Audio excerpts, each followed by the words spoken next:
Okay.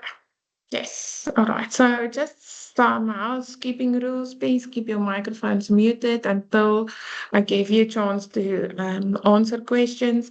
We are having a industry partner joining us at 12:15. So I want to start with that, and then we will move back to the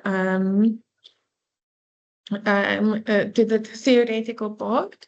So we have moved on. So I want you to get it in your minds and get it in your heads, guys. We have moved on. We have left our articles behind. We have left our literature behind.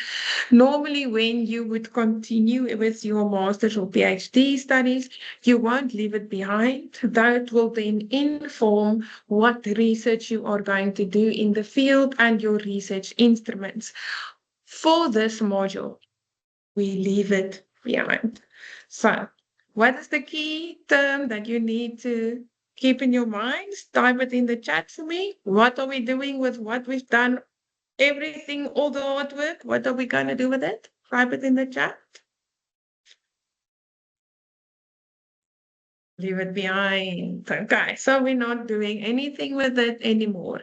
So it will not inform anything going forward. We start new project. Okay, so we leave it behind. We've got that, right? Okay, perfect. So when we start new, the only thing that we need to remember from the previous time is that we started this process with a question or a problem. Right? So we had to have a problem that we needed to solve, and I gave you a question to help you to get to the problem. So now we're still here. We still have to find a problem. So I'm going to start this finding a problem. And I only have one screen, so I can't. Oh, wait, I want to just change this for a moment. Stop sharing. I want to share, include the sound when I share. Okay. So I want to start today's lesson with a story. Okay, so I'm not going to do that. I have to wait for a moment. Okay. Please tell me just with a thumbs up that you can hear the sound. I've had my ups and downs, my fair share of bumpy roads and heavy winds. That's what made me what I am today. Now I stand here before you.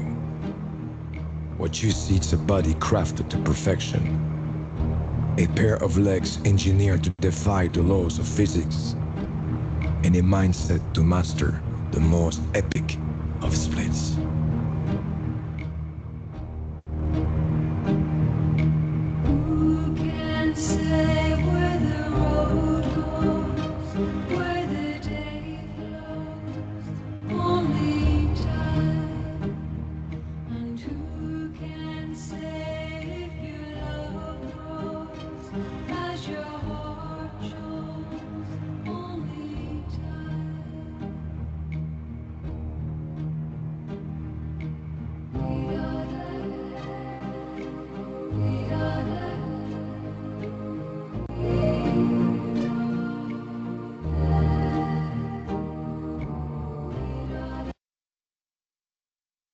Okay. So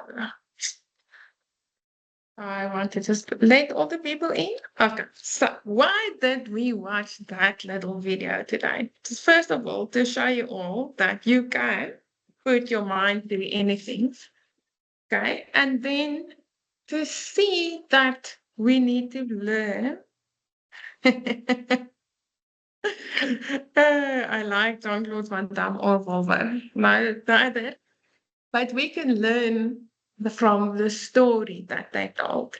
And you need to, in the end of this assignment, you will then um, you will need to see that Uh, okay, the comments here. Okay, so you need to make sure that in the end you can tell a story. You can tell a story to show that there was a problem and that you have a solution to this problem. And we can see that in that commercial of Volvo. There's a problem when it comes to trucks, when it comes to their steering and their stability. And in this story that they told us, right, we started and we thought, okay, this has got something to do with Jean-Claude Van Damme. And then we started to see this problem unfold in front of us. But the problem that you saw isn't necessarily the value that Volvo created in the background, right? So the value that Volvo created for what you saw is that they created a stable environment. So that you would see that the one truck went slower than the other truck at a certain point as well. So um, he was actually doing a side split.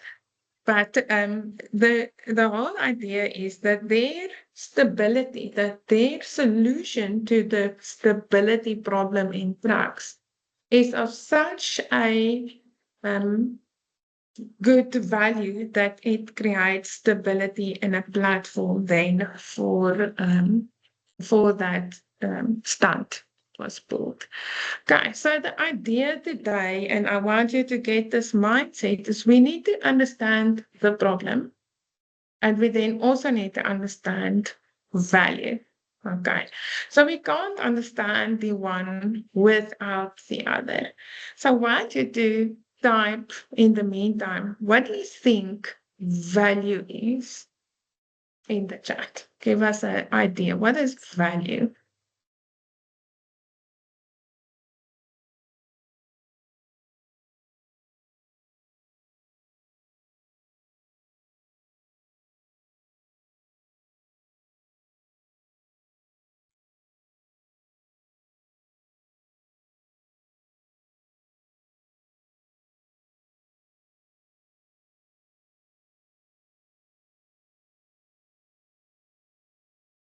Okay, so there's a few interesting things that it's coming through, right? So they are benefit is coming through, something that holds a purpose to help, and how much you're willing to pay, what you get in return for your money. So you would see that the some of you look at value at return on investment or how much you are willing to pay. So that is not what value is. That is what you are willing to pay. That's the price of something. So the price of a bottle of water, right, is not necessarily related to the value that it. While I'm sitting here, this bottle of water does not have as much value to the person in the desert dying from thirst. There, the value of this bottle of water is way more. Why? Because of the problem or the intensity of the problem that it was meant to solve. Okay, so in the desert, the problem is bigger, the value is more because this is better positioned to solve that problem. Okay, so what did we need to understand in order to understand this bottle of water and the value that's inherent to it?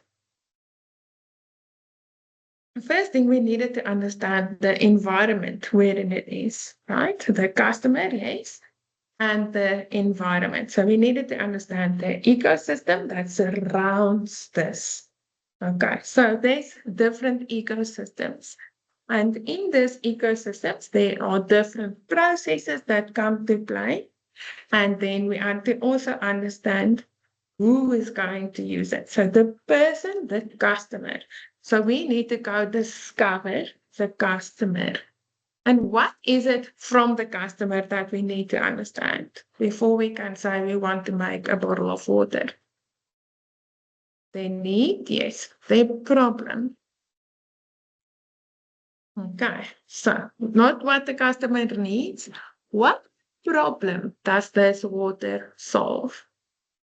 Okay, so again, let's go back to the research that we left behind for a moment. You had a problem to solve, and so you are also going to solve a problem in the next part of this module. Okay. The problem that you are going to solve is not something that I can tell you what it is. You are going to have to go understand and talk to humans and find out what problems there are in the ecosystems. So in the past, I've been giving you almost a free rein for for ecosystem and for customer discovering and trying to find out what the pain points are of these people and what the problems are. But we have limited it this year to see if we can focus you a little bit and help you a little bit more. Otherwise, things get a bit all over the place and students struggle. So we are going to build your ecosystems surrounding three sets of resources that is close to the University of South Africa. So the first one is the fresh produce market here in Tshwane. I'm just typing it here.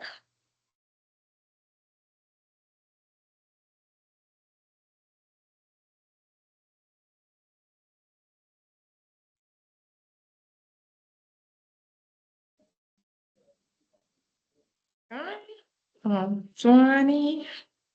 Then we also have the Wonderworm Airport, also in Tshwane. And we also have the old Tshwane Chatham House. So, why are we looking into um, these three ecosystems then? Okay.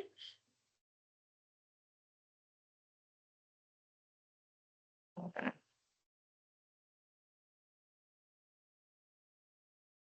So why are we looking into these ecosystems? Remember, when we started our research and we started our journey in this module, you all went and you discovered things about the SDGs and what's happening in the world that's surrounding us, right?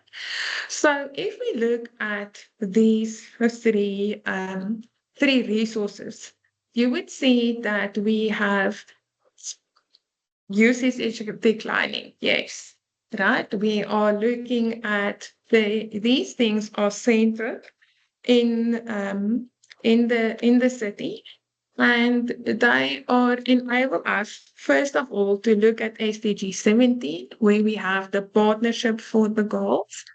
As soon as our guest is in, he will explain how to partner it. We can also use different elements that you have learned throughout the years in these modules. We are going to look specifically at blue ocean strategy. These three, let's call them resources or ecosystems, are positioned at this time within the red oceans. They are very saturated. We need to look at these processes and use them to speak to SDG 8, SDG 9, SDG 11, 13, right?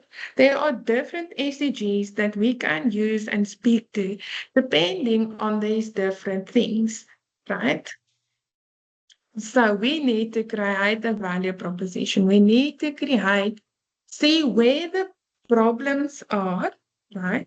How we can take those problems and actually create a solution that we can make money from.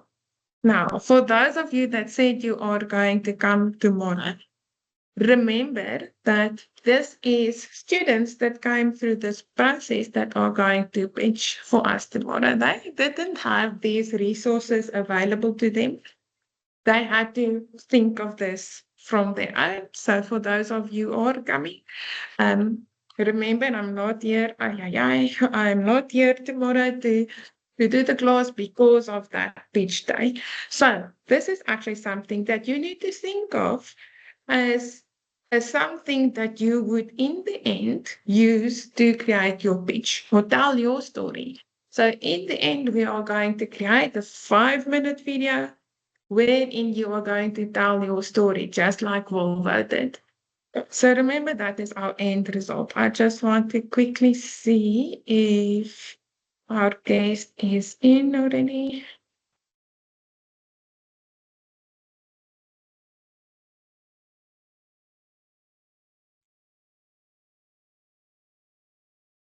Let's see. A moment. Waiting for them. Okay, so um, okay, Nikita, just to tell you, I did share the invite with everyone about tomorrow. There is students pitching. You can join if you are in Pretoria. You can join us. Um, but first, we will discuss that a little bit later after the class. Okay, so I just want to go make our guest presenter. Okay, so um, I will see if we can record then tomorrow's speeches. Okay, so I would like to just to introduce you all to the CEO of the Tshwane Economic Development Agency. So I was speaking to you about SDG 17, about the partnership for the goals. So is also Dr. Stander. He's in here today and he's just going to give you some background of the 3 ecosystems or the 3 resources that the City of Tshwane has made available to students to work on and to think about in this module about resources or ecosystems that you can then redevelop, redesign, or add to in the venture creation and the customer discovery process that you are in. Okay, Dr. Stander, over to you. Thank you very much, Dr. Stander, and good afternoon to you and your class. It's normally at this point where you say Dr. Stander, but no relation. Unfortunately, I can't claim that because in my personal life, my wife would take exception to that. But yeah, it's. I'm really interested to be speaking to you guys. I'm not on camera at the moment, as that might actually influence the quality of the call. So that might also be a research interest area for you guys to understand. What is the absolute minimum service level threshold that we need on data availability? Maybe just for your record. Let me put on my camera. That's me. I'm in the car on my way to stakeholder engagement with SAPOA, the South African Property Owners Association, as well as the Black Business Council and Infrastructure Fund. We hosted a breakfast this morning for them at Centurion Golf Club, just to also ensure that they understand how serious we are about partnerships and collaboration. Um, it's not specifically for the goals, but it is. We are really serious at TIDA, the Tshwane Economic Development Agency, about partnership and collaboration. So with this being said, TIDA has recently received a revised mandate from the City of Tshwane. TIDA is a municipal entity owned by the City of Tshwane. We are established in terms of the Companies Act as a for-profit municipal entity. So we are still subject to the provisions of the Municipal Finance Management Act and all public procurement frameworks and regulations. But we do operate like a private business for the most part. And the assets that have been entrusted to TIDA to manage and optimize for the city's benefit in terms of recruiting investments, creating jobs, and maximizing revenue are the Tshwane fresh produce market. We own I think the 3rd largest fresh produce market in the country, out in Pretoria West area. It's the Bonnecourt Quarry. We own a fully licensed, fully authorized, all water use licenses and environmental authorizations in place mining operation out in the north towards Amanskraal, where we produce hot asphalt to essentially attend to pothole fixing, and then some aggregates, although it's very fine, so it's a typical sand. And then the third one is the Tshwane Event Center as an asset, the old Pretoria Showgrounds, where they used to, was it the real hip hop or there's a specific competition they used to host there, and it also housed was it the Empower Church, the Shepherd Bushiri Church for quite a number of years, and we've been given that property to optimize that asset. In addition, we've been given a small mandate on the Wonderboom Airport to try and understand what would be the ideal operating model for the airport. The political guidance is clear that the city has no business in operating or managing an airport, and hence we need to facilitate a process through which that asset can be either corporatized or privatized in some sense. But the what TIDA is really looking for, and TIDA is finalizing its MOU with UNISA in order for us to, I have to check with my team whether that's been signed in the meantime or not, but we really want to explore how we can create a collaborative space for postgraduate students to come into our operating assets and into our environment, and assist with studies, assist with the application of technology or innovation, and just improve the service delivery offering at those assets. So obviously that would entail, just exploring those assets, understanding what they look like, how they operate, how it impacts people. The Tshwane Fresh Produce Market, for instance, they operate every, I think, morning. They start at 1, and then around 11 o'clock before midday, most operations at the market is done for the day, and then it's just maintenance and cleaning, and then they start all over again, I think 12 o'clock midnight or 1 o'clock in the morning. And it essentially takes on fresh produce from big commercial producers all over the country. The market is a platform where market agents then receive or buy these goods, and they then sell them to smaller traders, to retailers, and wholesalers for a margin. And the Tshwane Fresh Produce Market charges a commission to facilitate and provide the platform for these transactions to then take place at. And it impacts food security, it impacts the availability of fairly affordable fresh produce in a location in the city that typically would suffer food insecurity or food poverty in its absence. And it also facilitates the exchange of goods for other goods, as well as the goods for cash.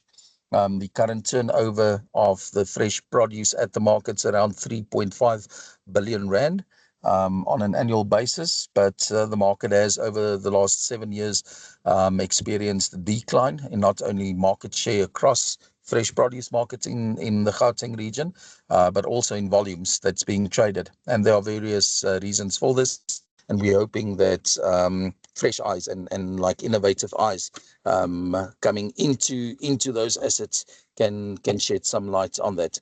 Dr. Stande, if you don't mind, I'll stop now with the introduction, and then maybe I'll take a few questions if there are some questions from your students or from yourself, just to take the discussion further. Thanks. Okay, so we're gonna give students a few questions that they may. Yes, thanks very much for the opportunity to get some more detailed information from Dr. Stande.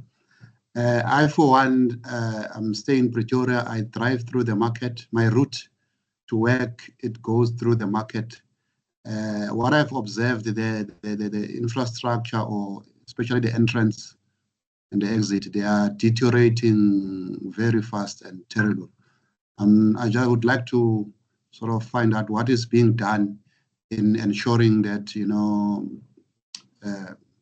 driving through the place, you've got a better experience in terms of what is happening inside the marketplace. I'm sure a lot of people can be excited just to stop by and buy or find out if there can be some kind of improvement in terms of the entrance and the exits in that facility. Thanks. Okay. Doc, do you want to take question by question, or do you want to group them together?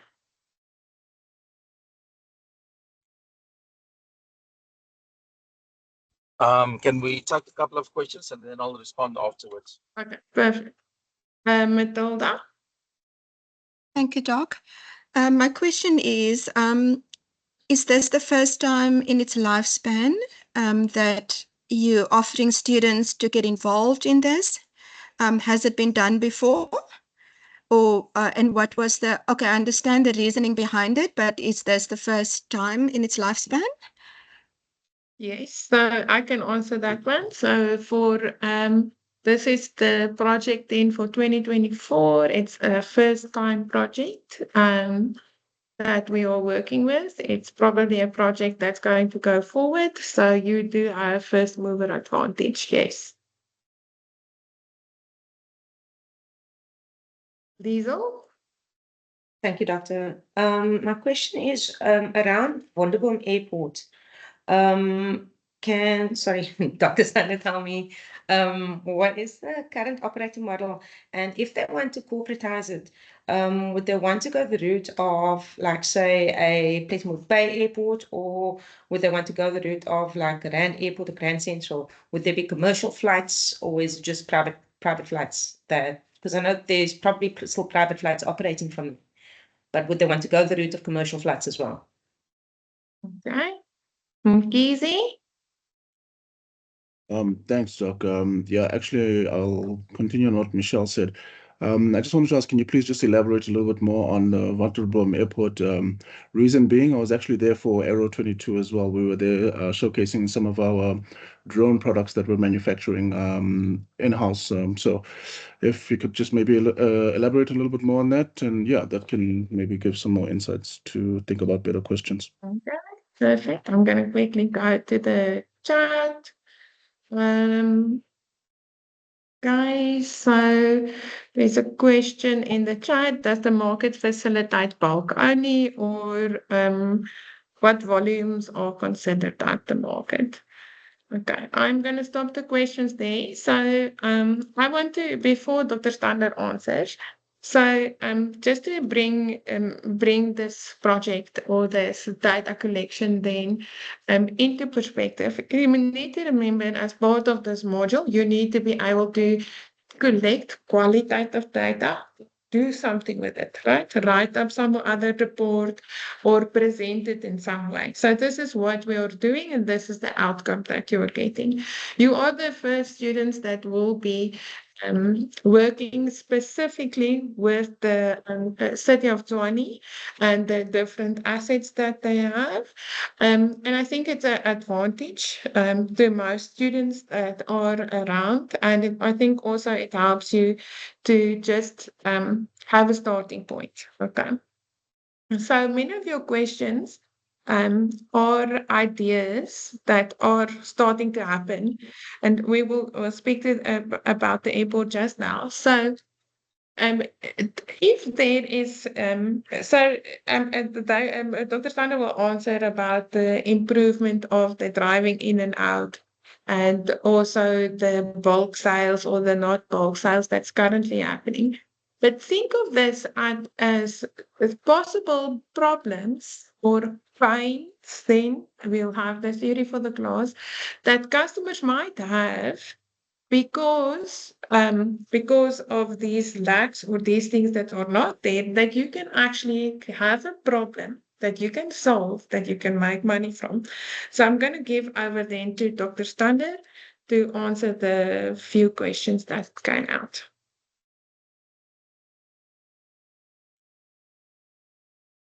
Yes. So Tembe, I'm just going to mute you.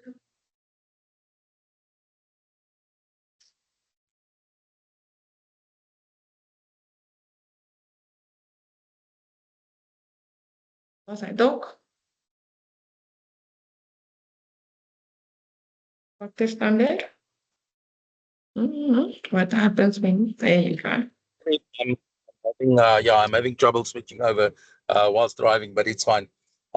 So quickly on the fresh produce market, yes, the fresh produce market, the entire model is on facilitating bulk sales that we do through market agencies.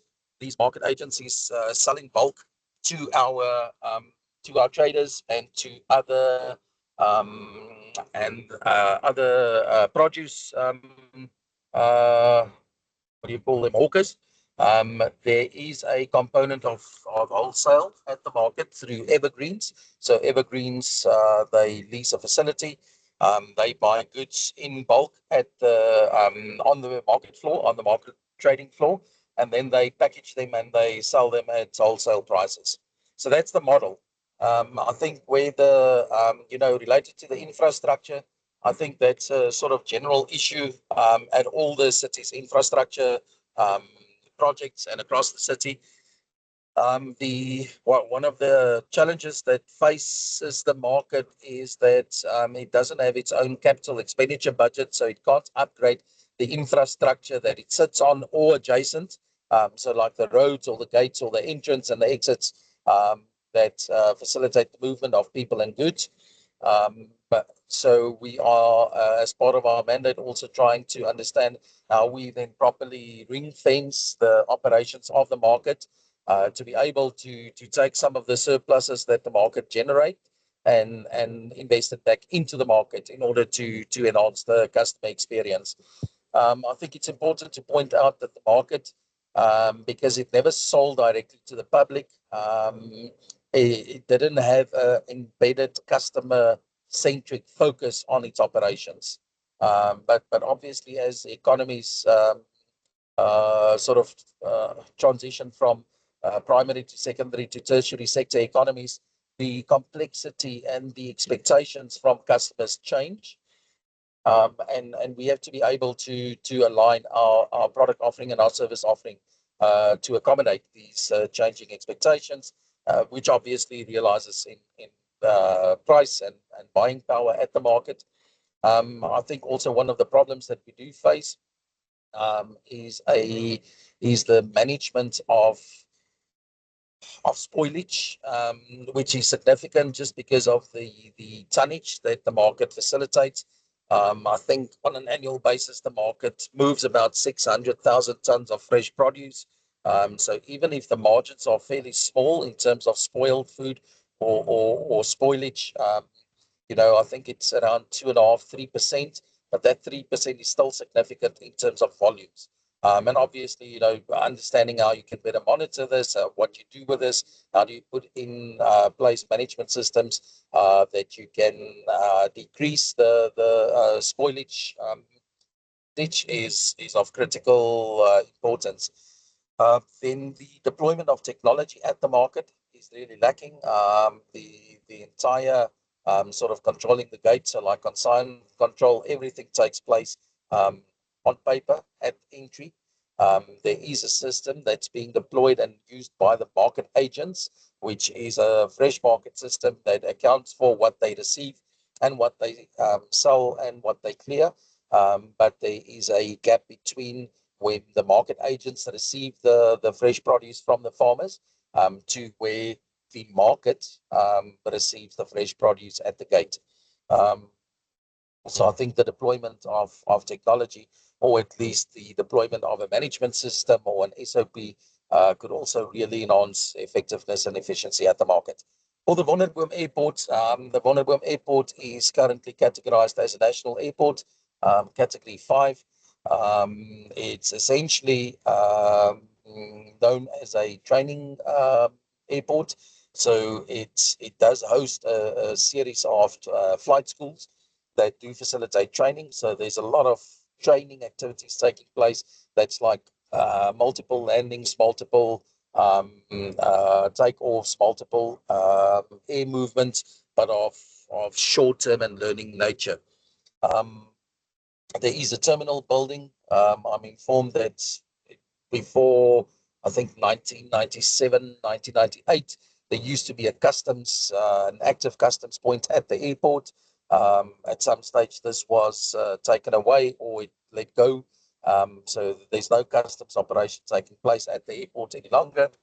And, safe to say that the Wonderboom National Airport as a business entity is a complete loss-making entity for the city, in that it costs the city way more than the revenue that it generates from aviation, general aviation activities like landing and circling fees and parking fees, as well as a portion related to the lease portfolio, because the city has developed hangars that are leased to flight schools and aircraft operators and owners. And then there's a portion of the property where we only lease the land, and private aircraft owners have built their own hangars on that land. So there are different.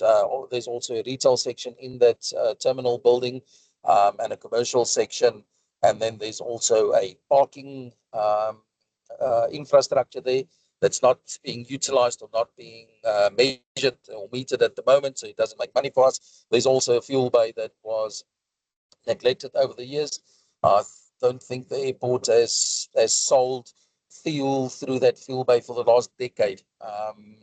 So there's a lot of neglect that typically happens when you're part of local government and you don't have a specific, clear commercial driven focus on how to manage assets. And this is part of TIDA's mandate to say, how do we optimize these assets? What's required, what not?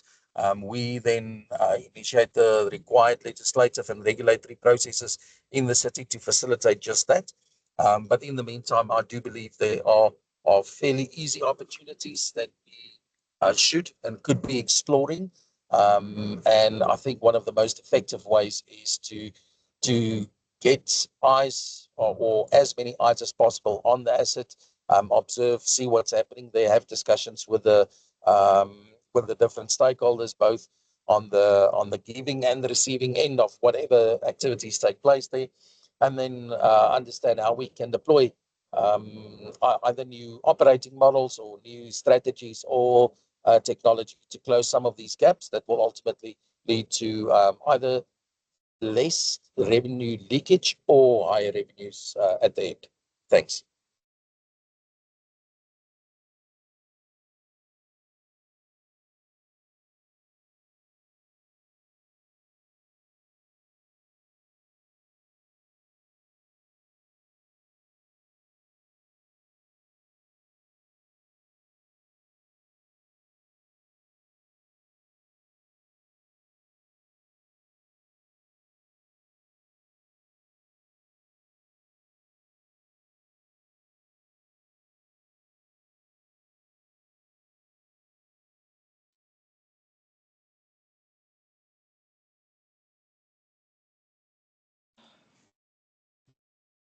I'm muted. Tumelo?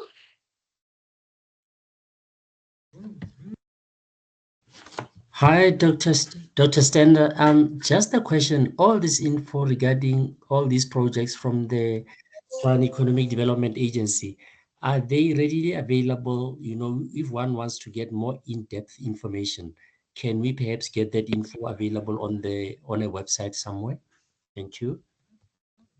Okay, the information will be made available from TIDA through my office. I will make it available for you. They will send it through to me. So everything that they are willing to make available, they will make available. But we will speak to you now about what this assignment is about, so you will then know. So who will own or implement the solutions? You will own your own solutions. These are your solutions. Tshwane as well as the Incanyelo Hub would look into incubation or maybe funding or buying some solutions if it is something that comes from this. But remember, you are necessarily undergraduate students in the bigger picture of things. You fall under the teaching and learning portfolio, so everything's still owned by yourself.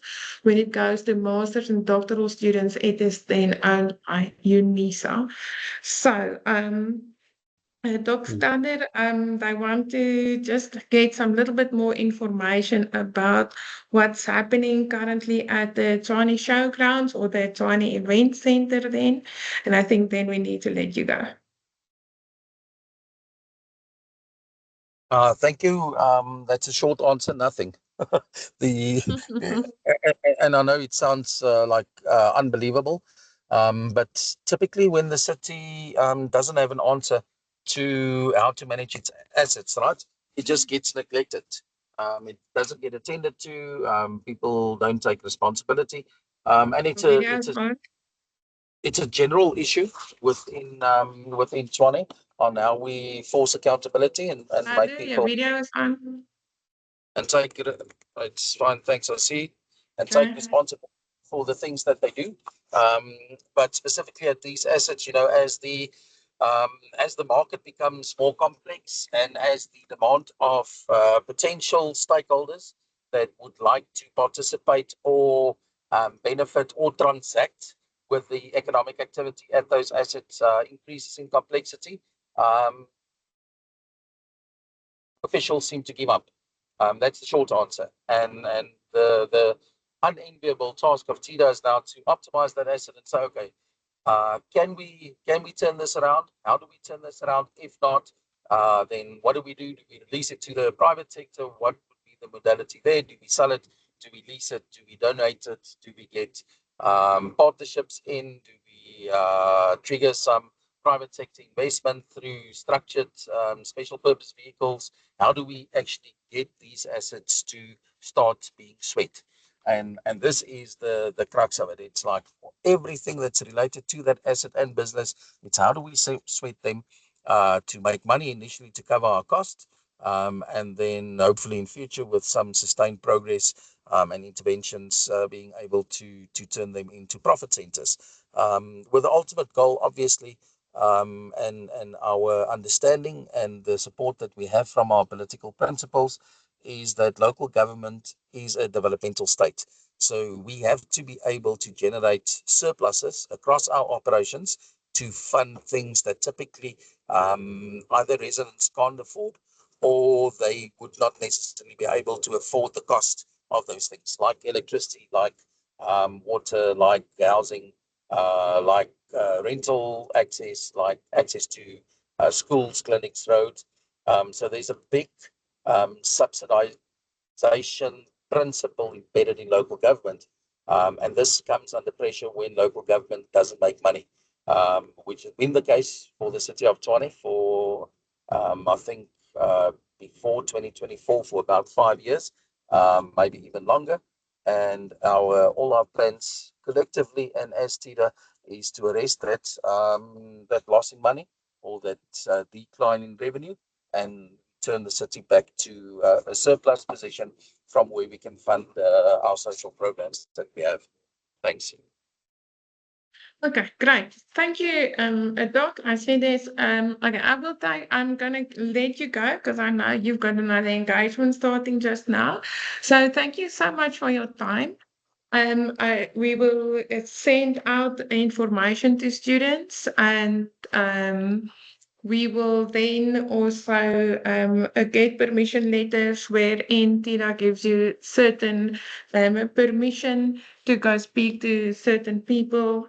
So, but I want to then just thank Dr. Stander for giving the students the opportunity to do this, and we have heard the problems that there are, and we will see what we can do about them. So, thank you so much, Doc. Thank you, guys. Thanks for the time. Hoping to see you guys soon. Cheers. Ciao. Okay, so there's a lot of questions that came through in the chat that will become clearer as soon as you understand what it is that you are going to do for the module specifically. So for the module specifically, you need to show me, like I said, that you can collect data and that you can do something with that data. So we moved away from the academic research. Now we're going to do what I always call as the fun part. So we're going to understand that we are now in a partnership and we are doing it in our minds then for the goals. We want to remember what they said, right? The city has got a social mandate and they need to use their assets to make money to cross-subsidize for healthcare, education, and that type of thing. So we are then partnering, not necessarily like they wouldn't put it that way, but for in our minds, going to SDG 17, then looking at your sustainable cities and communities, looking at your eco things. Okay, so there's different pains that the city has. Okay. But now, the city is not going to be your customer. You are looking for something that you as a group can make money from using these resources that they have made available towards you. So there is a whole ghost town of a showground running around. There is Wonderboom Airport, there's Bonaparte Quarry, and then there is the Tshwane Fresh Produce Market. So in there are customers that can use these resources, and you need to know how to unlock that so that you can create value within using these resources. So if we then have a look, I shared a few things during the course of the morning on the chat, but the chat isn't always the only place that we go and look for them. If we then have to go look at the, I closed the window, the Blue Ocean Strategy. Have you ever heard about Blue Ocean Strategy? I'm sure you did in strategic management, but let's just see a little bit of a rise of hands here. Yes, okay, you are. Okay, so Blue Ocean Strategy says that we want to move away from where the market is over congested and where things are the same thing happens over and over and over again, right? So to do that, there's 4 things that you can do. I want to actually show you a picture so it's not so boring and you just listen to me the whole time. But now to open this picture is not always the easiest thing. I shared a nice picture, but now I can't find it. Okay. Let's just go here. Let me just close all these things. And I am at my own training today, and now I can't find what I need to. Okay, so if we then go to Blue Ocean Strategy, I'm just going to share a small picture that's here.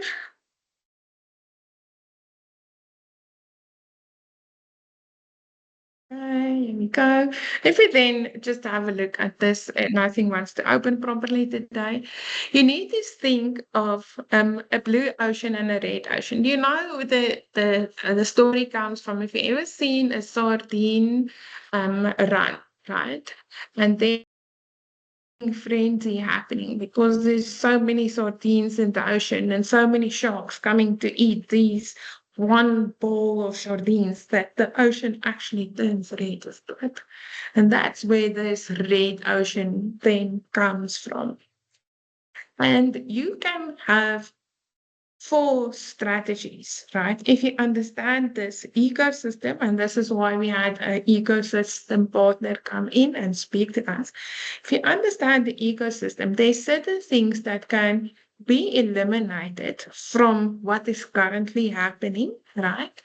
To make money. There's certain things that you can reduce to increase the competitive advantage.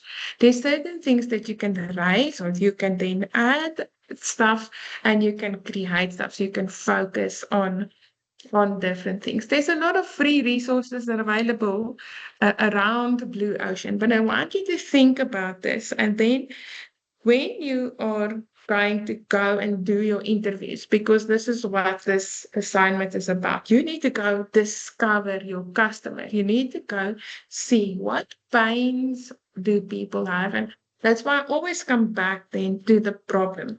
What is the problem that you are going to solve? And so your problem is not the same problems that Tony has. In this partnership, they want to use these assets that they are not using at the moment, right?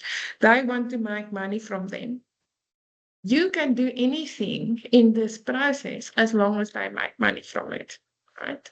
So you need to think a little bit out of the box. Thank you, Mervyn, for my picture. But you need to start thinking out of the box, but don't go with an idea. Go there when you're doing the interviews and speaking to people and speaking to humans, right? Go there to discover, right, who what people need. So you don't necessarily need to go and you speak to people in Tswane. Think about the airport, for example. If none of your group is situated in Tswane, the airport is not necessarily something that excludes speaking to people in America, right? Perhaps they've got trade partners here. So you need to kind of think a little bit on what can you do with the assets that you were given now in this module? What is there? What is this ecosystem? And this is what we call human-centered design thinking. So I've got another picture and I want to speak to you about. I'm going to share it. And then we're going to also talk about the different resources.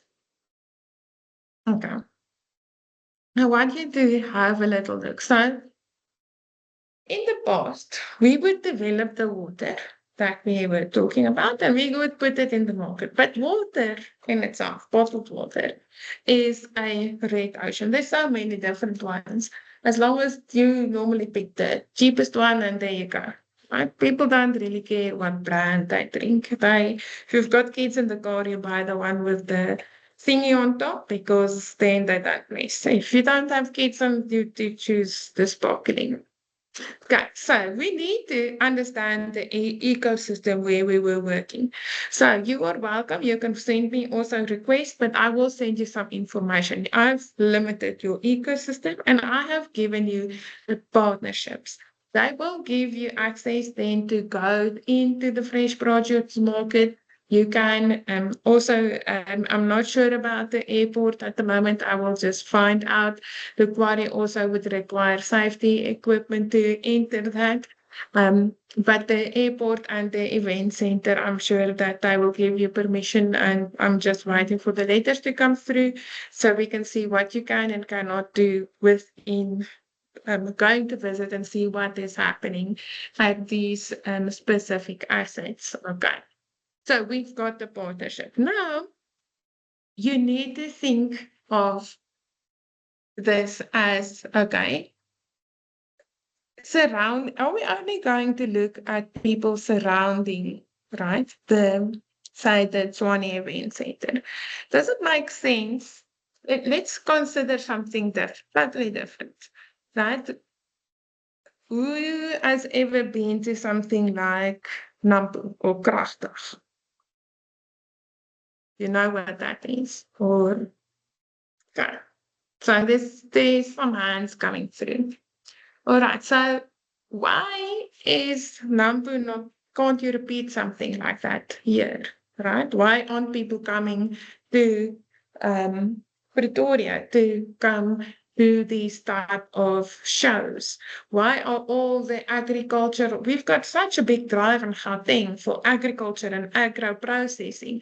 Why aren't we seeing the use of this facility for an event like that, where you have, I saw the other day that a boron one bull sold for 8 million. Where's all these what do you call them, auctions? Why are they all happening at these small little places? Why can't we consolidate and have a big auction, livestock auction here?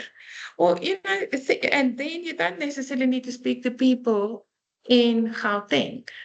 You can speak to people away. I actually want to speak to people away from Gauteng to ask them why would they go to Botawil and not to Pretoria or to Tshwane then. Okay, so you need to think a little bit so out of the box in finding the problem. Okay, so if we then look at, I'll answer questions and things now, guys. Otherwise, lose my chain of thought. So we need to develop a mindset we're not going to go with the solution. We're going to do our interviews and our customer discoveries, and we want to find out what problem, so what in the blue ocean can we reduce? What can we add? What do we see in the last purchases that they make? If you think about the fresh project market and informal traders actually play a big role in the food security of Africa. Don't know if you ever thought of it like that, right? So how can we then perhaps look at these pains that these guys have? So perhaps it would be good to enable them to buy smaller or buy as a collaborative, right? And then share these things. I've seen the one garden guy that I've spoken to, I often buy him big bags of things to take home because it's just too expensive. And then his wife sells these things in smaller packages there because she's an informal trader, right? So how can you perhaps see if is there not a value that you can create surrounding that within this?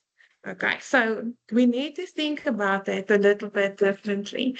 And that's also why they've asked for new eyes and new younger generation to get involved, because you think about things a little bit differently. So adaptive mindset is not going with the product, not going with the solution, but to look for the problem. Then remember, we have ethical clearance for you to go and do a human-centered design research, right? We're not going to publish this research, but you have got clearance to go speak. What do you need to do is every person you speak to needs to give you informed consent. There is a link that's uploaded on my Unisa. I will share it again on the group. You cannot speak to one person when you are doing your interviews, and you are going to do 100 interviews as a group, right? Before you come up and say, this is my product, this is my prototype, this is what I want to sell, right? You are going to have to do 100 interviews. If you do not have 100 informed consent forms that go with that, you will get a 0. Okay, so remember, we are going to do this ethically. We need to go speak to people, but remember, we are speaking to people and understanding their pains. And I'll show you there's some nice prompts. There is also a questionnaires that you can use in the tutorial later. Okay. Then we need to define a solution for this problem. Remember, a problem worth solving and a solution worth selling. We're not selling to the city of Tshwane. Remember, you're selling to customers there, those people that have the pains. Tshwane is just giving you this infrastructure that you can use because they also want to make money out of what you are going to use it for. So you must always keep that in mind. We're not going to sell to Tshwane. We're not going to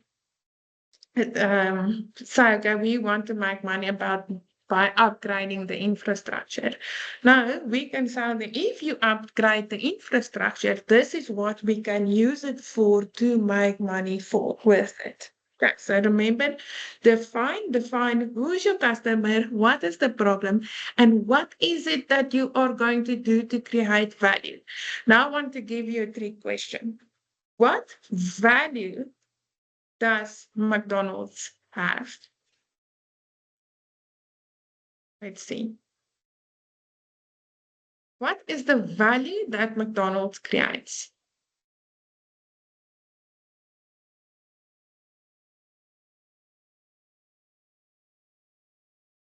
Gita, Renai? Fast food, quick availability of food to feed a family. Yeah, convenience. Yes, Convenience, quick yeah. availability. So, McDonald's doesn't sell hamburgers. Yeah, you can say they do sell them. They don't sell them. They just sell consistent convenience. You can go there any time of the day, quickly get food in your kids, and nobody's screaming anymore. Okay, so they are selling convenience. So the value that they have is not a hamburger. A hamburger can be, and I've had this whole discussion with people before. A hamburger can be a healthy meal, right? There's everything in there. Like McDonald's is not healthy, but there are healthier alternatives. But the idea is that they are selling you the value that they create is in their consistent convenience. Okay, Hayden. Hi, Doc. I don't know if you can hear me. So with Swanee and the fresh produce market, would you then state that their value would be with regards to selling selling bulk products for or bulk buying? It depends on who the customer is and what the solution brings. At this point, they're creating different types of value. They are creating a access to market agents, right? For a lot of the big commercial farmers. So commercial farmers don't want to go and look for Woolworths or Spar. They bring their products to the market, they sell it to a market agent. The market agent has a contract with Woolworths and they offer it then there. So they are almost like a physical platform where people bring their stuff and then take it out.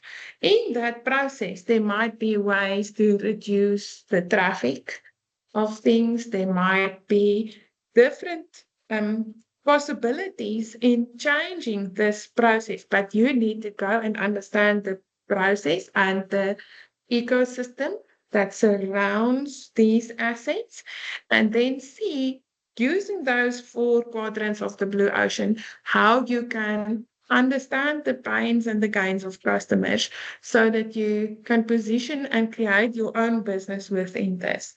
Remember, the customer is not 20. Are Maybe. they seen as a if they are the connection between Woolworths and the farmers, then are they seen as a third party corporation? No, Is that a it's connection actually a between? bit, yeah, it's just a channel. Oh, okay. Mm. Thanks. No, no, it's just a channel. Okay, so I want to just share. Okay, we found this one. Just keep my head with. Okay, let's just go back. I'm going to go share again. Okay. So we then need to make sure that we can define what is the problem, and then you are going to ideate what is the idea or the creative thing that you can do to solve this. And then hopefully you can then at the end of the year um, then develop a prototype that you can then bring to Tony or to the hub, and they can then help you and incubate you to develop this a little bit more. So the important thing is, remember when you have a cell phone, what is the iPhone version on already? Like 23 or something, I don't know. What is it, iPhone what? Yes. Isn't it the 16? 16. Yeah.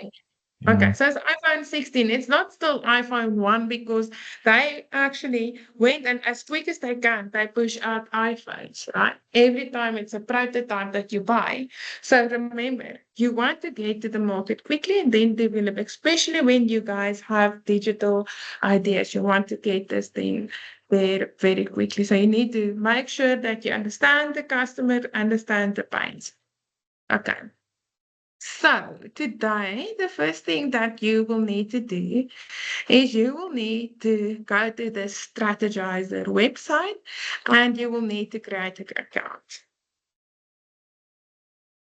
And here you can use any account, right? I don't have a scheme. Let's create a different account that I haven't used before. Here, let's give it the password.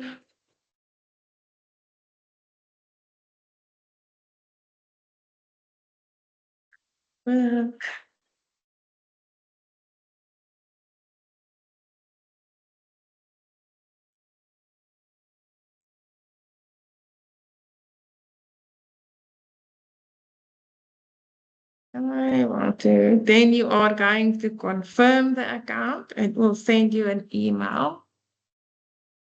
Ah, why is the student struggling to come in? I'm trying to admit them, but they're not coming through. I'm gonna just stop sharing for a moment and just go confirm that.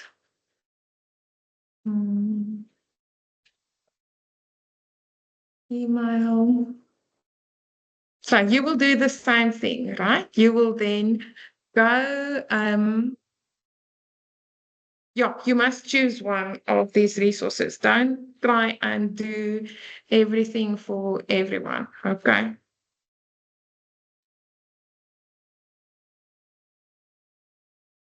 Except if there is a solution that you might have that will that can help them you do something else with. Okay. So, Doctor, but it will be, yes. sorry, are you thinking you're sharing? Oh, No, there we I'm go. sharing Okay. now. There we Oh, go. okay. All right. Okay. All right. So this strategizer workshop is very nice. Site is a very nice site to use. So for your next assignment, and I'm not talking about the small ones, I'm talking about the big ones. You need to go speak to people so that you can understand the pains and the gains of customers, and then actually come up with a business idea. So if you log into Strategizer, this is an OER, it's free, you do not have to pay for it. This is also why I do not have a prescribed book, because you can do all of this for free. Okay. So, oh, what is happening? I thought about responding. Let's see, other way. So, no. No, it's still not working, the plug here. Guys, let me just quickly get a plug that works. Realize it's not. Let's see, let's see. Ooh. Okay, so while we are looking for that so that I can continue class, you need to go onto this website and it will help you with your project. Where must we go? Um, Go where it says I must create a travel authorization. And then yes. under travel request information, then it is advance. And because I put the date and then it says estimated amount. I don't think you are talking to me, so I'm going to mute you. Doc, I think she means I had the same issue this morning. We tried to create a profile on the system, but we are unable to see where you need to go about doing it because the way that we went, it's telling you you need to purchase a subscription For what? to For use the, strategizer. yeah. Well, just do the way that I went now. But we struggling to find where the create function is for the profile. Mm. Right, you will there. Let's see. Moment, you just go on strategizer. Business model canvas. Can you see my screen? Doctor, Yes. we don't see your screen, we're seeing you. No, I see the See screen. me? Okay, let's try and share again. Hayden, I just went on now and it took me to exactly where the doctor is. It did allow me to create a Because profile. I went Me through the too. link. I went through the link, but it's taking me to this thing where you can choose different causes to do, and then it asks you to purchase a Oh, no. subscription. Just So you Google need to just strategizer. go to strategizer and then just create the account here. I just Okay. created one for myself successfully. Okay. So we'll just Google strategizer. So in there, there's a lot of training videos on how to use it. This tool you can use and still don't have any power where I am trying to teach you. I don't know if there is power in this room. So let's hope we can get.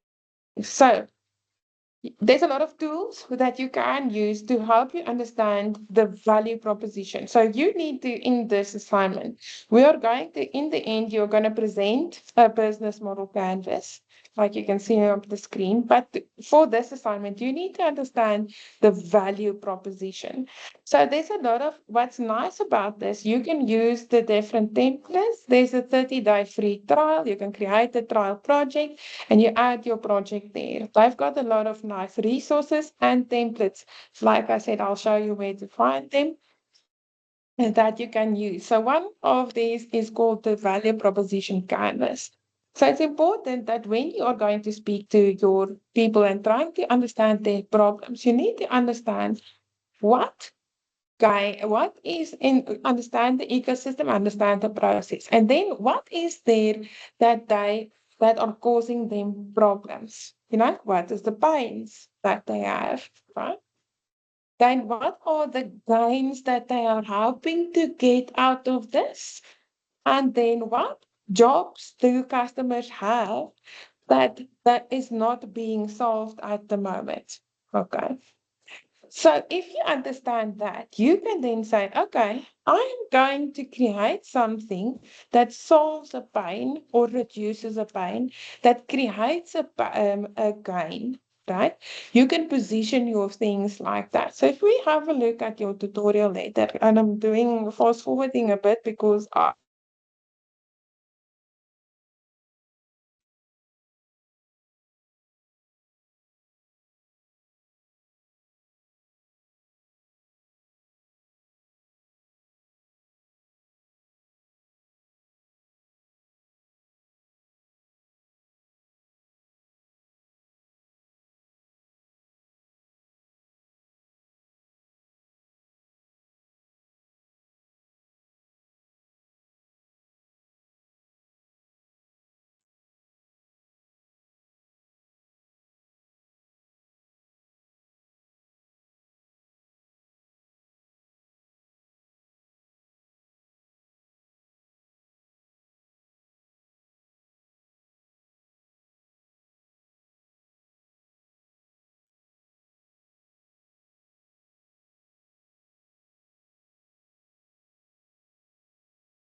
okay, sorry guys. My laptop's no longer working, so it's going to be difficult to show you exactly what I'm talking about. So let's just listen then to the class. So just thumbs up that you can hear me though.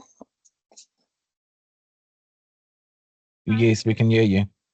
Okay, perfect. If you read then your tutorial later, you will see that the idea for you is to go speak to, that you get idea, used to the idea to go speak to people that you think might know something, right, surrounding the selling of fresh produce or the airport or the quarry or the event center. So if you know, if your friend is an events manager, go speak to them a little bit and understand what problems do they have in general. So you will do 5 initial interviews, and then you will come together and you will use the talking to humans card and say, okay, in this, what do we see? Who might be a customer? What might their problem be that we want to solve? So some of the pictures that is coming through here for tomorrow is things like with school clothing, where students are developing an app where you can buy on school clothing through the Takealot platform. And remember, they did not have the 20 resources or partnership that they were dealing with. So you need to think of problems and then go speak to people that might have this problem or might be interested in these resources. So something, but you basically have an industry kind of where you can go to. You can go to the events industry. You can go to the, what do you call it now, the building kind of construction industry for the quarry. You can go to the aviation industry, and then also then to the agricultural guys. So, but nothing stops you of combining two things, right? For example, thinking of a problem with agro-processing, right? Of agri-processing. What agri-processing solutions can you perhaps situate in the 20 events space that you can then use products from the fresh produce market. So you can use these resources in any way that you want to. You just need to create value for a customer in the process. Okay. So when you read through this, make sure that you understand you're going to do 5 interviews. And the first 5 interviews is with people in the industry. So take a lens a bit wider. Remember, like we wrote, you wrote a little bit wider, go stand back, look at the industry, what is there in the industry, and who do you know?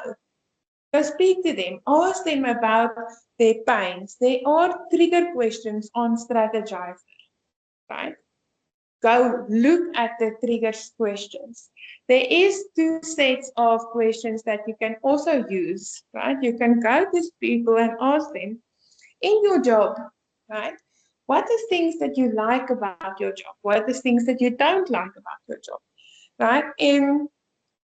Is there something that you want to get improved? So remember those 4 quadrants of the blue ocean when you speak to them, and then also remember that those customer gains and pains. There's a few, I think there's about 6 different sets of trigger questions on Strategizer. You can use them and combine them differently. We've got ethical clearance for those 6 sets, plus my set. So try and please keep your questions within this context of customer discovery. If there is data that you want to use that is not, that I don't email you, I'll probably get it by the end of the week from Tida. If I don't send you data and there's something specifically that you need, remember I am the gatekeeper, everything comes through me. So I want to ask you again, what do you need before you do any interview with any person? Ethical clearance. You've got ethical clearance, you need Consent Consent form. forms. consent form. Guys, I need to click through the consent form.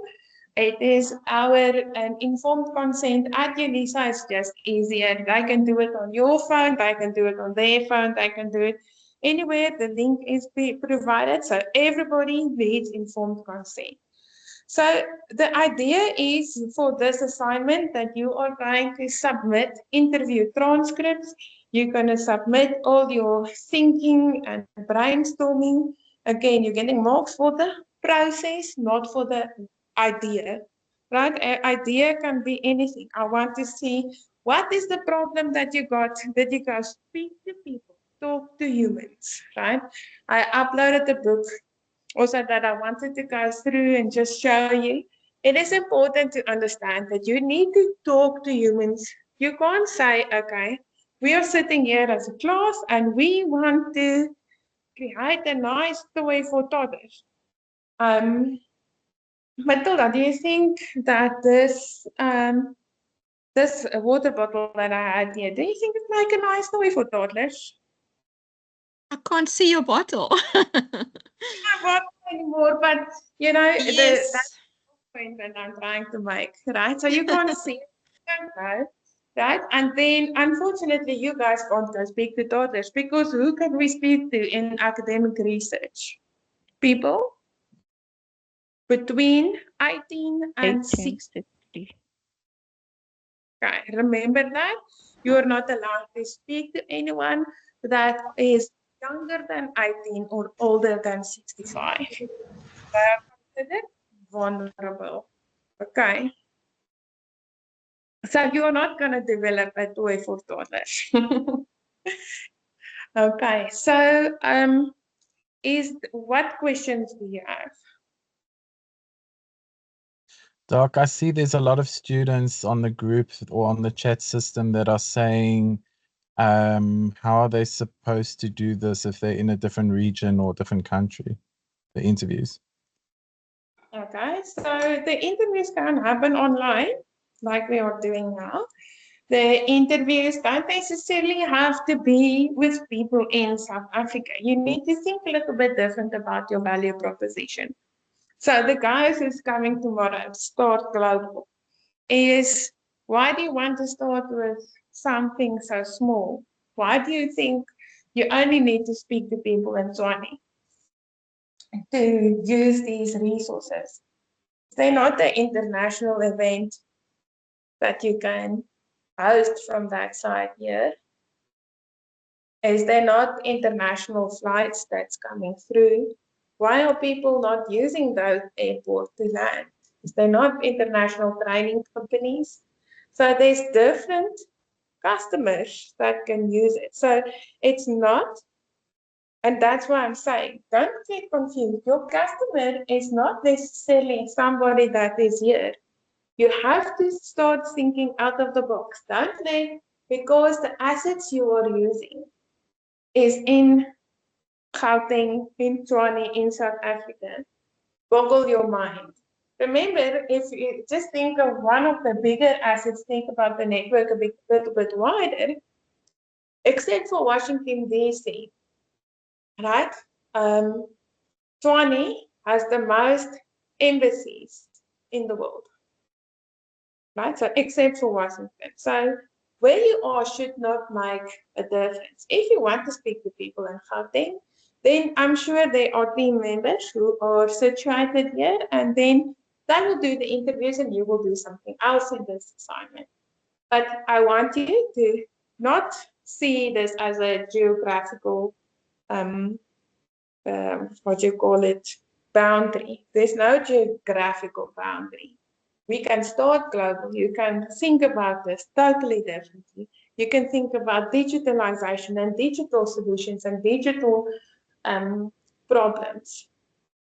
Okay, so these are just resources that are made available to you to use. Okay, so don't worry too much about who they are and where they are. Does it make sense? So you are able to do this whole process through like a team system as long as you get your forms filled in and submitted. Yes. Okay.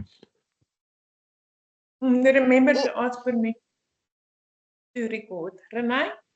Or you could, I mean, if you're doing the assignment on the fresh produce module, you could, for me, for example, who's in Cape Town, I could be going to the Epping market and be checking there what kind of pains and problems they have as traders. Yeah.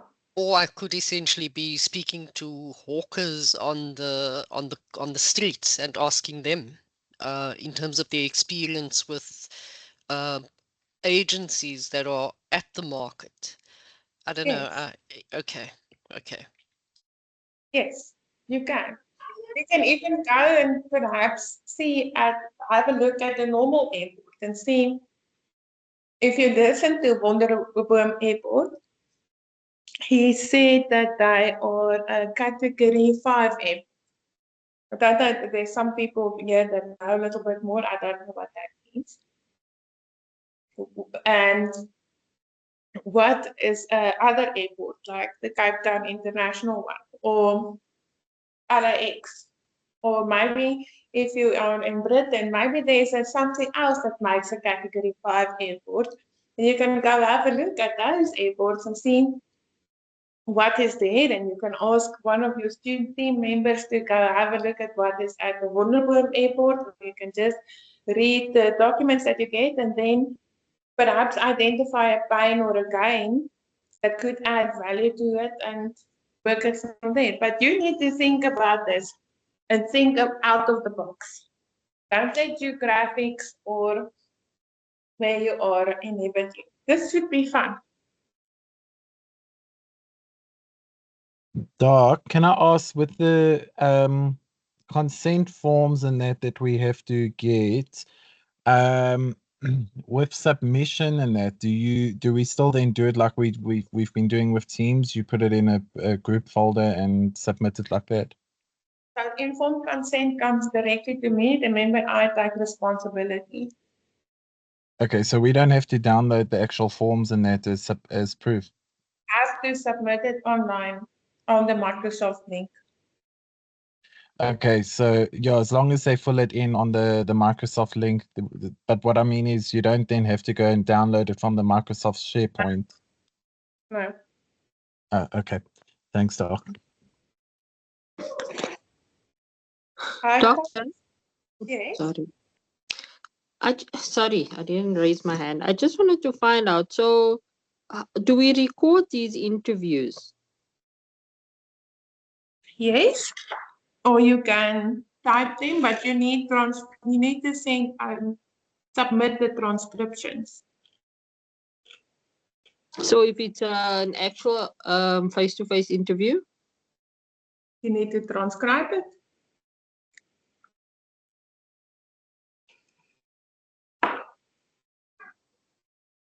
Yeah. So you would record it. The best, even if it's a face-to-face interview, right? What I would do, I would go on Teams and I will ask the person if it's fine, if you can record and transcribe on Teams, like we are chatting now, the face-to-face interview. Because Teams transcribes automatically. it does, but it sometimes distorts the information if it's transcribed. So you just need to check that it's not funny. So you would go back and just check what it was. I'm trying to see hands and people. I can't really.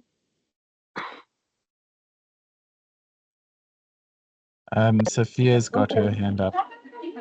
That's Sophia. Good morning, Dr. Stander and everybody else. Can you hear me? I'm trying to see with I think someone has their mic on. Lavonia, your mic is on. Lavonia.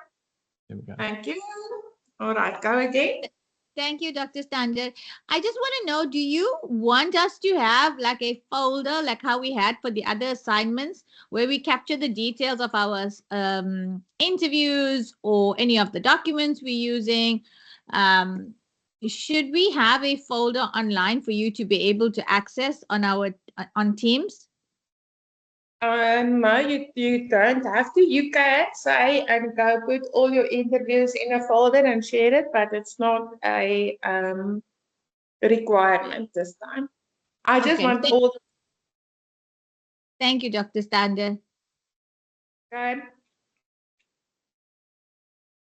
So you need to interview 5, then come together. Each person needs to interview. You need to brainstorm now as a team and get the information on the ecosystem and make a decision on where you want to pitch this, right?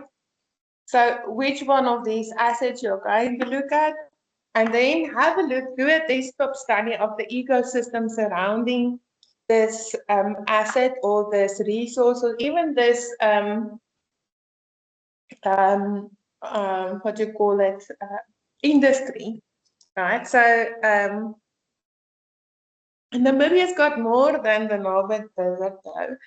So you need to go have a look at this and then see where you see something in a desktop study so you know kind of how to position yourself. So you can say you need to speak to people that is older than 18 and between 65 about airports or about the airline industry. So that type of thing, you're going to do 5 and understand what problems that they have. Go have a look at those customer gains questions and things. And then so that you can come together and say, okay, now we're going to narrow it. We saw that in the fresh produce industry, we want to focus more on the problems of informal traders. Right? So now you're going to do, again, 5 interviews. People older than 18, between 65, they are informal traders in the fresh produce or agri. Or we say that we're going to have a look more at agri processing. So in the end, each person will do 20 interviews. I would do them 5 at a time, speak to each other, do talking to humans things, see that we can narrow it down. Go then do more, 5 more, 5 more. So that you can start to pin down what the problem is. Remember, you never go to people and say, I'm selling water. Do you want to buy water? No. You want to find out what in this thing, everything that Hayden is doing every day, what is the problems that he has? Okay, so how many interviews? Each person in the group will have to do 20 interviews, meaning depending on the number of people in the group, you will have between 80 and 100 people that confirms your problem. The more people confirming that you have a problem, the more viable your solution will be. Okay. Let's see. Livonia, your hand is up. Hi, Doc. Can you please give us a short summary of what is needed for this assignment? What is it that we need to do specifically? It is in the tutorial letter 104. It says there, you need to create a value proposition canvas based on 100 interviews or then 20 interviews per person. You need to start with an assumption. So you're going to say, or almost say, okay, we are going to talk to people in the aviation industry between this age, right? Go talk to 5 of them, come back and say, okay, we spoke to these people, we saw this problem and we're narrowing it down.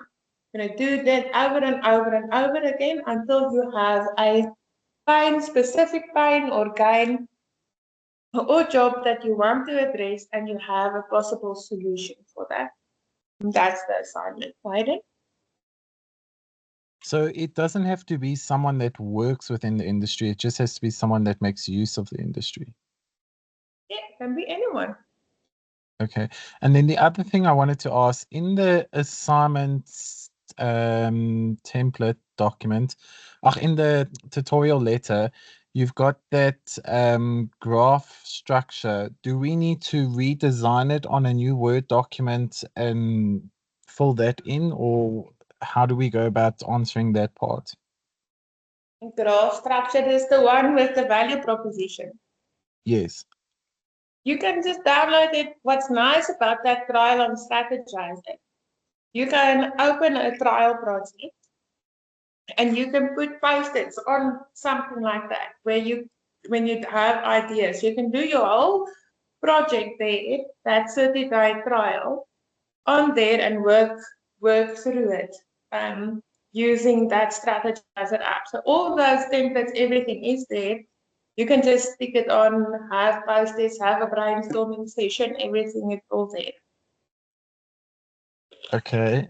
I think I saw one that also deals with the feasibility, desirability, and viability part as well. Would we be able to do the same with that? Yes. Okay. Mm. And then my last question is, with this assignment, sorry, I didn't know if you did mention it. I had to step away for a second.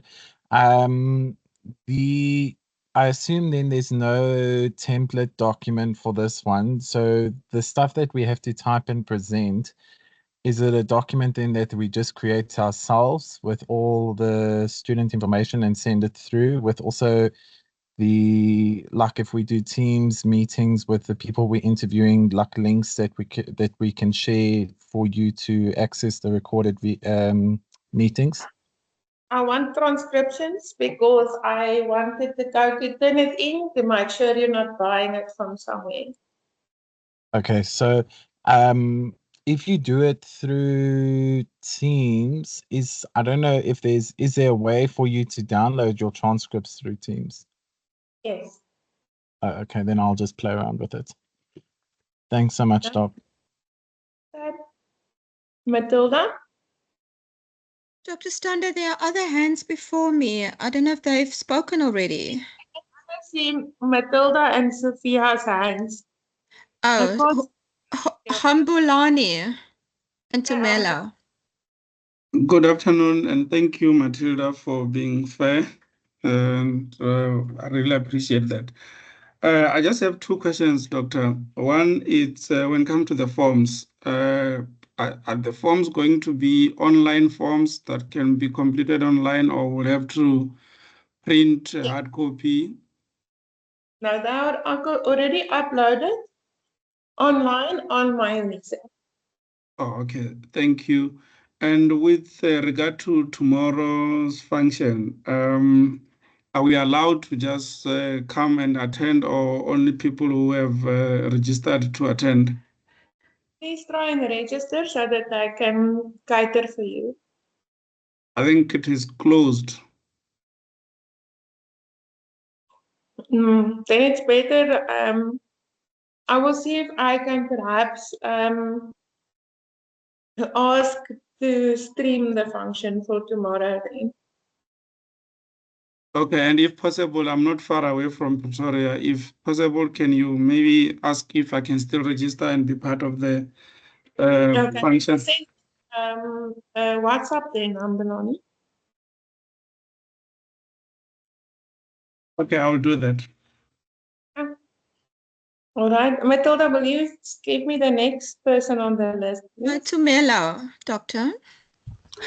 Hi, Doctor. Thanks, Matilda, for that. Okay, my question, it sort of ties in with what Humbulani was asking. You mentioned that the forms are now online, because I wanted to find a way to make it a little bit easy for everybody, and wanted to know that there's this platform that, online platforms that you can use for surveys, like, your Survey Monkey, whereby you could type in a couple of questions and then send them out to people so that they complete those questions. And in so doing, you already have a record of so you have, let's say, 10 questions or any number of questions, and then you email them to people. When they complete, you basically have them already transcribed. I wanted to check if will that be okay.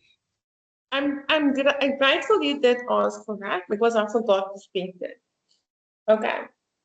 So remember when you did the previous assignment with the article, you right? I gave you a methodology, so I said you are doing a rapid review. For this assignment, you have to do interviews because you're going to use qualitative data. So Okay. so you cannot use a survey because good thing about the interview is like you are interviewing me now regarding the assignment. You can probe deeper and ask more questions until you understand something. But the Okay. survey is a collection of quantitative data where you cannot. Okay. Now, after we've interviewed, let's say the first set of people, and then we discuss the data we have received, can we go back and interview the same people, but with slightly modified questions to obviously probe deeper? You can. Okay. But don't just interview the same 5 people over and over again. Noted. No, noted. Thank you. Thanks. Thank you, Camilo. Thank you for asking that question. Matilda? Sophia, I'll go after Sophia, Doc. She's there. Thank you, Matilda and Dr. Stander. Tumela, I think asked my question regarding SurveyMonkey, but my question was actually going to be about Google Forms.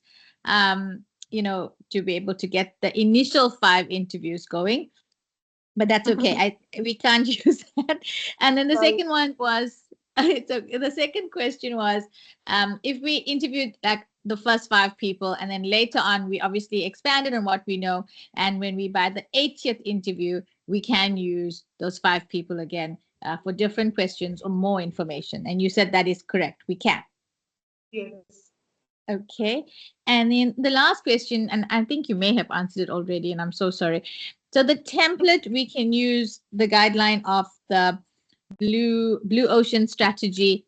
There's no specific template exactly that you want to see at the end. We are free to use what we're comfortable with, but we can use the blue what was it called again? Blue ocean strategy. Think about the process a little bit differently. You can use strategize it. The important thing for me is there's a lot of business models available that you can just go buy online. So again, I need to check the process of coming towards this business model. So for me is I want to be able to put your transcripts through Turnitin. So you must give them to me in a PDF format where I can go put it through there. I want to see where you were talking to this, where you were speaking to each other and how you got to what you got. You can either put it in a narrative. There is PDFs that you can write on. You don't have to fill them in, that you can insert there. But I need to make sure that you guys learn how to do interviews and collect data and dig a little bit deeper. Thank you, Dr. Stander. Hi, Dr. Stander. Sorry. Can I go? Okay.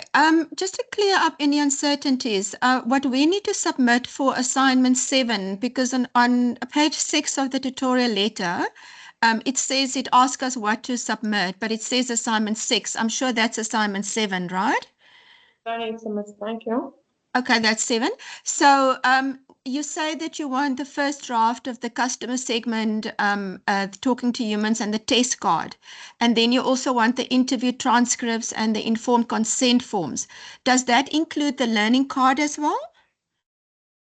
I think the learning card's in there for the next time. What did you learn from the interviews? And then you put it in the next cycle. For assignment 8, you mean?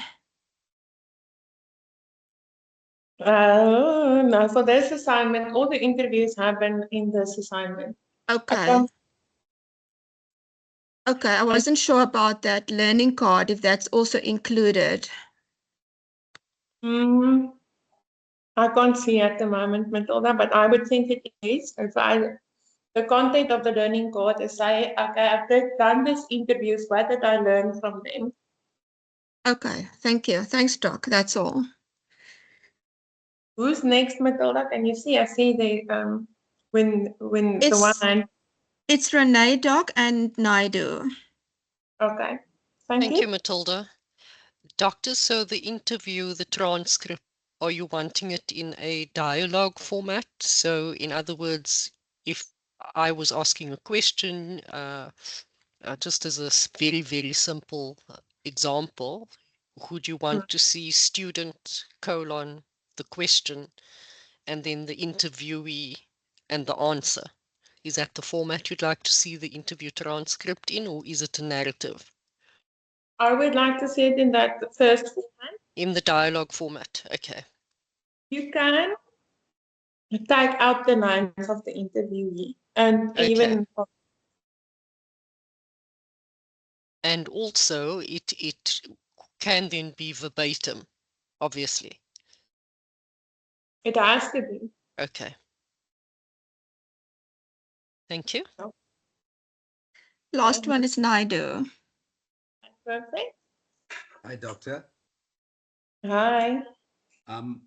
3 questions. 1, how many questions per interview is fair? Okay. I think when I did those sample or those example questionnaires, there were 10 questions, but you would probe, right? Okay. Yeah. Yeah, I thought you had to ask. So what you need to do also is you need to create decide on what trigger questions you are going to use and use the same questions for all your interviews. Otherwise, you will never get to a point where you reach saturation. So effectively, we should have like a sample questionnaire of maybe 10. Yeah. Which all 5 members will have, and they'll ask the very same questions to the people that they're interviewing. Yeah, but then when you're interviewing somebody, so you're interviewing me, but the questions are then changing as I answer. Yes. Okay, got it. But we started at the same point. So we can pretty much adapt the questions as we're going along, depending on the answers from the interviewee. But you have your 10 basic questions. Yes, correct. Okay, got that. I noticed though on tutorial letter 104 on page 5, it says that we will have to do 20 interviews in total. So is that 4 interviews per person or in a group of 5? Yeah, so you need to do 20 interviews per person. It's 100 for a group of 5. 20 I think that was supposed to be 25, Doc. Which No, comes to 100. It depends on how many students there are. Yes. Yeah. Yes. Okay. And on 5 a group, it's 20 interviews. On 4 in a group, it's 25. Okay, got the picture. Thank you very much. Okay.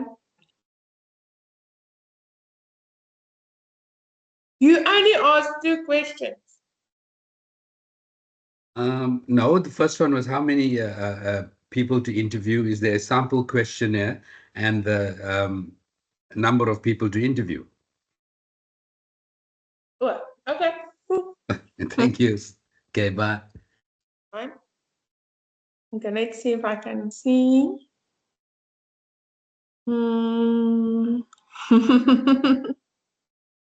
So if I want 100 in the 100 interviews per group,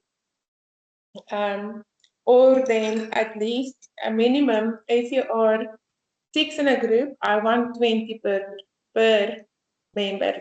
Then you're gonna have 120. But the more interviews you do, the more feasible your solution becomes. Doctor, I don't know if somebody asked, do we have to specifically interview people in those industries or who live close by, or is it just people that can benefit from our solution? Like, how do we select who to interview? Because, I mean, yeah. So you want go to the people with a solution. You never take Yeah. No, I just mean, yeah, how do we select the type of people that we're going to interview? So that's Makes why I sense. also gave you the starting point with the different industries. Because, and I gave you industries to work in. So last year they had no starting point except that you have to know that the people can't be younger than 18 and older than 65. So it can be anyone essentially, because you But you won't have now, necessarily know. For example, I mean, I'm looking at those industries. I don't know anybody that's related or in those industries. Just making an example of myself. okay, so let's think about something. You've never flown on an airplane, I have. okay? So we give you an example of a airport company that developed the blue ocean strategy called Ryanair. It was before, a long time ago, before all your low-cost airlines. There wasn't low-cost airlines, right? So Ryanair was the first low-cost airline that actually asked you to pay for food. And they used the cheaper airports with the cheaper airport tax to land on to make the tickets cheaper. So you've got the airport in there. Most people have flown on a flight. You can speak to people and ask them things surrounding pains and gains and jobs and things that come to a flight. There's a lot of thingamabobs, low-cost airlines that closed. Why?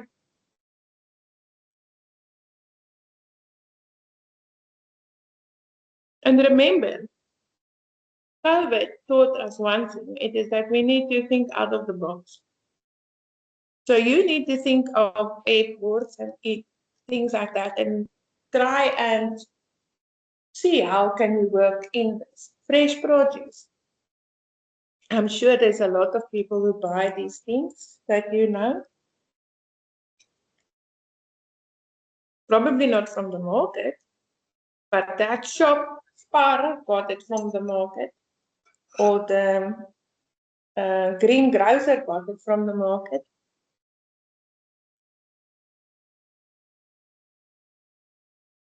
All right, thanks, doctor.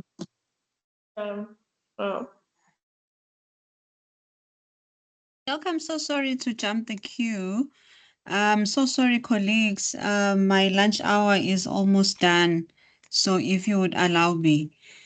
Doc, I just want to ask, or could you please clarify whether the interviews need to be conducted online? Or are there options, for them to be held in person through other methods? Understanding, the requirements that you've just mentioned in terms of submitting the transcripts and all. Thank you. So, at my PhD, there was no Teams. I had a recording thingy in my Bob device that I put down on the table and I pressed record and I had the interviews and afterward I went and typed all of it. Okay, all right. So there's different AIs also available for it, so you can use any tools. okay, so we can, as a group, if that's an option, develop some sort of a questionnaire. Not a questionnaire. Interview. Remember, no questionnaire. Okay, all right. Thank you so much, Doc. Thank you, colleagues, for allowing me to jump the queue. No worries. Okay, Elise. Doc, just listening to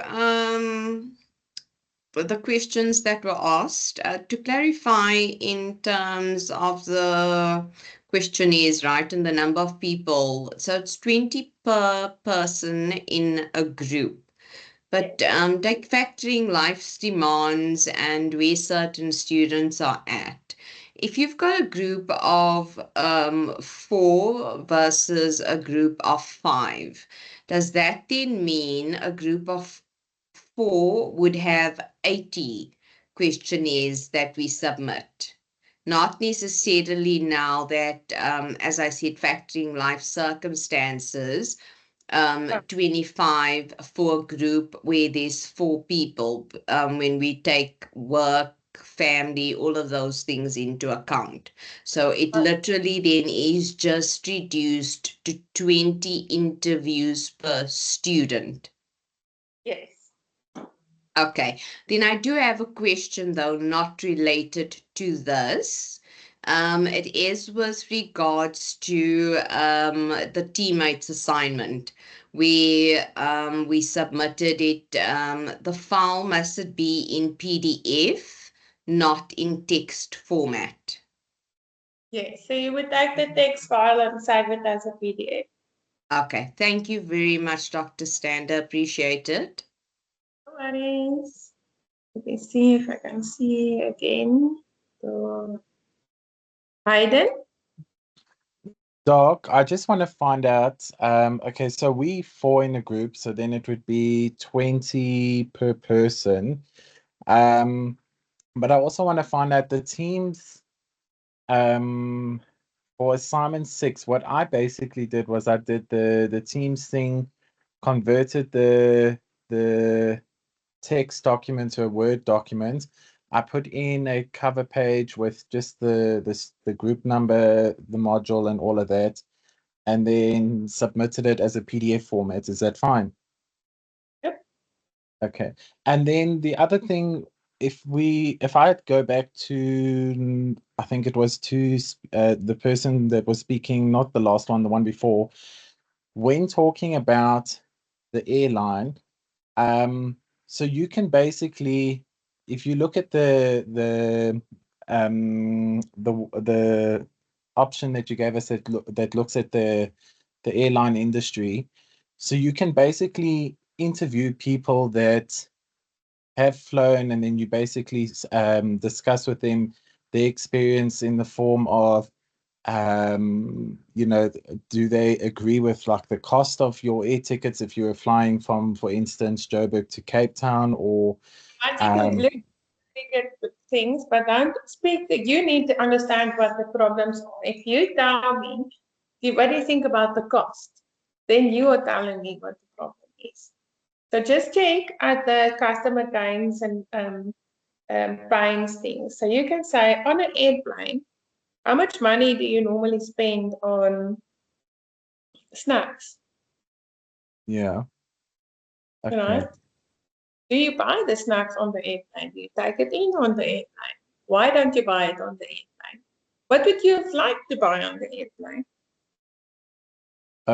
So I just need to restructure it. Okay. Okay, yeah, because I was just thinking now, I was going to go and discuss with my group to do it with the fresh produce market, but I'm thinking of changing it to the air industry, because that one, I mean, there's a lot of people that fly. Okay, there is people that haven't flown before, but a lot of people fly and they've all had different experiences, obviously, with the I think I lost you there. Do you understand the pain that people have that aren't flying? Okay, yeah, I see. Okay. You So I guys, can, yeah. you don't break the box. Okay. I will continue looking at the thing that you shared, and then I'll just go from there. But thanks, Doc. All right, Liesel. I'm gonna ask. I don't. Just a question on the people to interview. So if if it's the airline industry, so if it's one of them airport, can I be interviewing like different concessionaires, like someone that's in the retail sector at in the retail or in retail at an airport, or in the car rental industry at an airport, or the staff at the airport. Are those the type of people that we could interview for the first 5? You Or are we can. looking at the end user? remember then just that when you are interviewing people at car rental, right? The possibility that they would then become the end user of whatever solution you have might come from there. But if you are interviewing people who rent cars at the airport, they become your end user. So remember where you go. That's why I say start with people that you know or that you can kind of get used to it. It would be a better idea to do it like that. And also then, but first start, go have a look at that set of 5 questions. Have a look at my questions, right? Okay. Have a set there on what did you do with your last 500 Rand? What would you have wanted to do different? What wasn't nice? That came out of it. The other one is in your current job. What do you think is good? What do you think is bad? That type of thing. So take all those prompts and things that is on Strategizer to use and develop those too. But you can then go and look at those questions and then pull them into your own thing. Remember, just don't go with a preconceived idea. Let your mind stay open. Okay. Thank you, Doctor. Okay. Remember, you're looking for a problem worth solving and a solution worth selling. Okay, thank you. Simba, Hey, Doc, how are you? good on you. I'm very, very well, thank you. I have a question here, but I think someone already asked this, but I wasn't clear about it. You told us when you were doing your PhD, you would record your interviews and then transcribe the interviews, write them down. Is it okay for us to use the same strategy? Can I just record on my phone, record an interview, and then we've got tools now, I can play that recording and it transcribes? Okay, so this will be accepted. It's okay to use this as an interview. Yes, I want the transcripts because and that's why I need to ask for the transcripts. And I didn't just ask you for a business idea because I want to make sure that you identify a problem with solving and a solution with selling, that you went through the process of talking to people, I'm teaching you to use the business model canvas, and that in the end, you don't just present the business model canvas that you bought online. Okay, okay. So we are basically trying to pitch Tswane showgrounds or on how best they can use the facility based on the research we did, evidence by our research, something like that. No, you're not pitching to them. You are going to tell them how you are going to use their resource, which is, say, the showground, to make money from as a youth entrepreneur so that I can give you money to go do it. I see. Okay, okay, okay. That's what's happening. Like with tomorrow's speech, for example, they're coming. The students are coming. They're pitching, and the winner from the speech goes to Switzerland, and they get Swiss funders to fund their business. Okay, okay, okay. Okay, understandable. Yes. So hopefully next year they come back, and we've got groups from this group that want to pitch. So it's all voluntary. You can do it just as an exercise, right? And not the assignments aren't voluntary, but the pitching part in the end. It's your choice.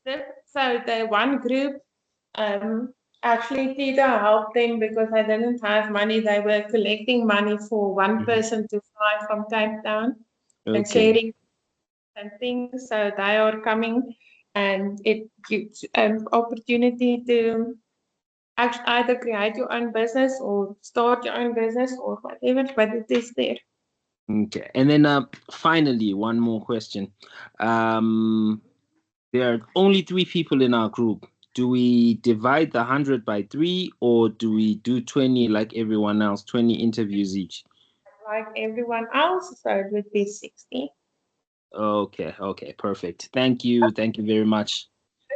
If it's something that you want to actually do, right, I would suggest for your own ideation process to do more interviews if you have the time. But for the module purposes, 60 is fine. Okay. 20 per person, yeah. Okay, perfect. Okay. Okay. Thank you. Naidu, no worries. Last question. Hi, Doc, it's me again. Can you just wrap my head around? I'm trying to understand how this process is going to lead to us creating a business for the Switzerland thing. I'm just trying to tie the whole thing together, please. So this would, let me tell you what they are. So it's called Start Global. They fund youth entrepreneur groups from developing countries to start their own businesses. So where you are now is you might have an idea for a business, but you don't know if you've got a customer. So we're switching it around. We're not saying we're going to give the bottle to a toddler to play and see if it is a toy. We are going to speak to the parents and see what toys do they need and then develop the toy. So, or do they need another toy? Perhaps they've got a different problem that they are willing to pay for the solution for. So that is why I say you are using this process to identify a problem with solving, and that solving is a solution that you can sell and actually make money for. And your final assignment for this whole module is a 5-minute pitch, where you pitch your idea online and you say, give me a video and we will evaluate your pitch. Okay. All right. Okay. So this is not pretty much there yet. This is more the groundwork to where we need to be later on. Yes. Okay, Just got like it. for assignment 2, where you Yeah. did that table, this Yeah. is. Okay, got the picture. Thanks, Doc. All right. Okay, guys, I'm going to see if I can see the chat. Okay, science strategy for interviews. Yes, you can. Okay. 20 interviews each. So if you are 3 in the group, you 60 interviews. If you are 6 in a group, 120 interviews. Every person, 20 interviews. Okay, I think we are done then for today, I think. Any specific burning other question? Ellison has their hand up. Okay. Hi, Dr. Stan. I'm so sorry. I know you did say that was the last question previously. I just want to find out, for your pitch, are we talking a video as in like where people are in the video, or could we use like AI or? Some students use AI. I prefer it, and I am going to ask you to rather have somewhere where you have to develop a poster and present the poster to me, so I can see students on. It's very difficult with an AI video to determine whether or not students did it themselves. And I can tell you from last year's experience that the groups that are in these finals at the moment have not used AI. By actually going on to the video, put it on, put their business model canvas in the back, and I spoke to it. It's easier for me to do it that way because I can. The year before, I could see a group that never went through any process, that put up a business model canvas that they bought somewhere, because they didn't know what the company name was, they didn't know who the customer is, what their pains were, or anything. You could see it in their faces, right? So Okay, I prefer in the end, put the poster, you need to develop a poster, so you get a mark for the poster and for the presentation of the poster. So if you use fancy AI, it's fine. I want the poster. And Alison, you're not alone. I can feel you. I mean, yeah, I also ask myself whether it's a video, or, Exactly. but It's you guys coming up, unmuting, saying hello, here I am, and sharing your screen and speaking to it. So your poster would then be what, in the form of a PowerPoint presentation? You can have that business model canvas poster that you take from Strategizer. There's all these nice tools have got business model canvases on. You can even download them on Word and use them there. So you would put them there. You can use AI to create a little logo and put it in. There's all different ways that you can create a business model canvas, put it in a Word document, share it, share your screens, and speak to it and present it. Okay. I don't think I'm worried about the presentation thing, because with Teams it's possible, but but anyway, I'll cross that bridge when I get there. Doc, can I ask, with assignment 10, I saw on the brown bags section that it does say that assignment 10 deals with you having to, as an individual to each person in the group, you have to basically discuss what you've learned from these meetings and that we've had. Because I've got group members that haven't attended the meetings, but they've watched the recordings. Does that then still count? Yeah, I'm not going to go check whether or not you attended. I want to know, what did you learn from the brown bags? What is the takeaway that you have? And from this module, what was the best thing that you learned? I want to see what did you learn, and also I want to see what I can do better. And what will you take with you with this module so that I can build on that and make the module better for the next group. Okay, thanks, Doc. It's my data.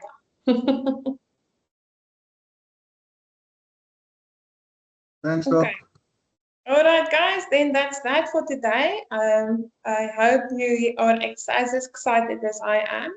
Mambalani, you will just send me a WhatsApp so I can ask the Piwa.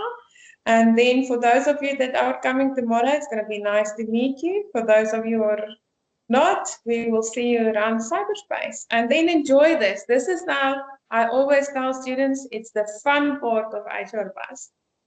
Okay. Thank you, Doc. I've already sent the WhatsApp. Okay, cool. All right. Bye, guys. Thank you, Dr. Stander. Thanks, Doc. Bye.